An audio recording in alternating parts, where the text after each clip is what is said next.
So if you don't look back at your history, you can't really figure out where you're going to next or you're going forward.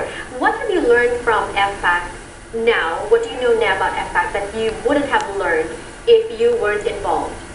If I wasn't involved, I probably wouldn't have learned about the different Filipino businesses out there that are trying to start up.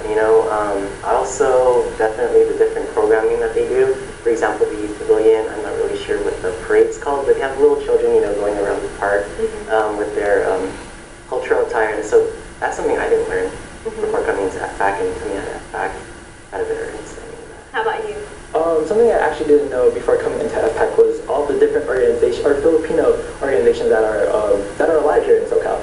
I've always heard that, yes, California is highly populated with Filipinos, but I never knew that there are so many different networks or different organizations that actually work collaboratively to put on programming together. Right, and they always talk about the generation gap. They always talk about the Filipino immigrant generation and the Filipino American generation, that there's a disconnect. They said if you're born and raised in the Philippines as opposed to being born and raised here, different perceptions, different views and all that. And I think FPAC erases all that, because FPAC is one space where we can all come together as a family, correct, Adrian? Yeah, are you going to be there 2 days? I will be there all weekend. Right, what are you looking forward to the most? I'm looking forward to some performances by Legacy, Applebee App, Rex Navarrete. I saw his YouTube videos. Rex is hilarious. What are you looking forward to the most? I'm really looking forward to the Tinikling Battle, which is it's a friendly Tinikling competition with all our SCPASA schools where they compete for the title. So many foods, so many entertainment, so many